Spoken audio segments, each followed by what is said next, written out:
Welcome to a quick tutorial on the macro editor. Firstly, we'll click on the new macro button. When we've made a new macro by clicking on the button, you'll see an automated millisecond delay. This is automatically input here. Removing this line can cause issues. Now, as the Hemlock is a burst weapon, we will click on the add left mouse click start button. We do this so the engine controls how long each click is, instead of us manually clicking for a whole magazine. Next, we will add a wait time. I'll add one that's 20 milliseconds. We do this so the engine doesn't try to do two command lines at once. Now we will try to find out just how long the delay between each burst is, and its recoil. We will do this in game, like shown in the video.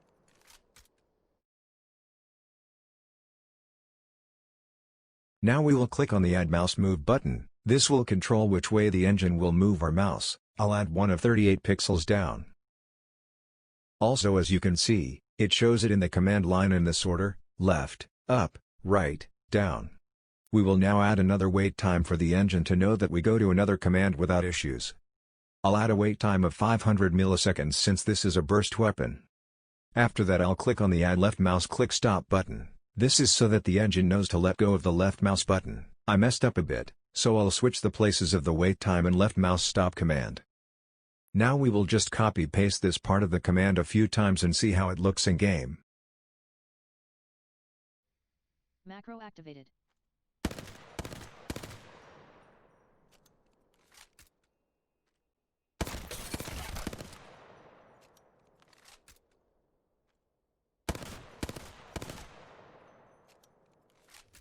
Macro deactivated.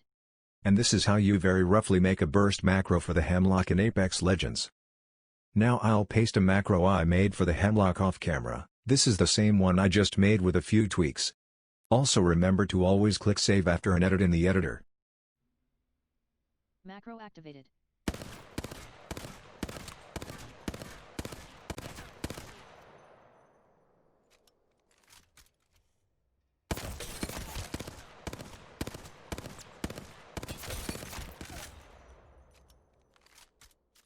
Now we will make one for the G7 Scout. This is pretty much the same as for the Hemlock, except this time we will only work with waiting time. So firstly, we find a somewhat delay between each shot and where the recoil resets. Now click New Macro, and make another line.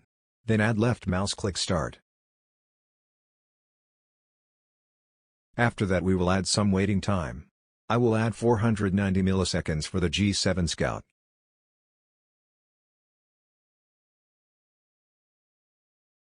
Then add left mouse click Stop, and I'll add 20 milliseconds waiting time after.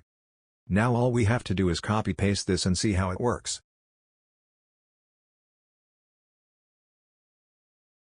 I've made the layout a little nicer to look at.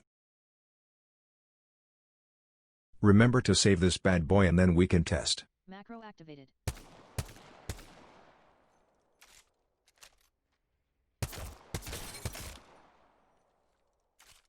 And that is pretty much how you make an automatic single-fire macro. Macro deactivated. Now lastly, I'll show you how to make a full auto recoil macro. This will be shown with the RE45. So firstly, we'll again create a new macro by clicking on New Macro. Make a new line.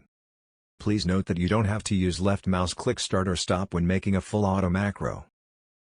Now click on Add Mouse Move, and bring it down some pixels. I'll do 15 for this weapon as a start. Now let's just do a test on this one shot and look at the recoil.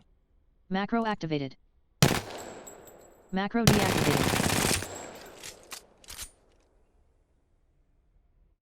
Now let us add a waiting time before our next command. I'm going to make mine 80 milliseconds. Now we can just copy and paste this a few times and see how much it does for our recoil. We can also make the new ones ourselves and change it up while going to compensate most. For example, on the third shot I'll make it pull down 25 instead of 15 pixels. And I'll add another waiting time of 80 milliseconds after each pull down. I'm switching to another clip of the same macro for the RE45. I have tweaked this more and finished it. You can look at my lines and see how it has changed from a few bullets to compensate for most recoil. Keep in mind that this is with my sensitivity. But that's pretty much all there is to creating a full auto macro. Most of it is just trying it out and testing. I hope that you have enjoyed this quick tutorial on the macro editor, and I hope it helped you. Now start owning with your own homemade macros.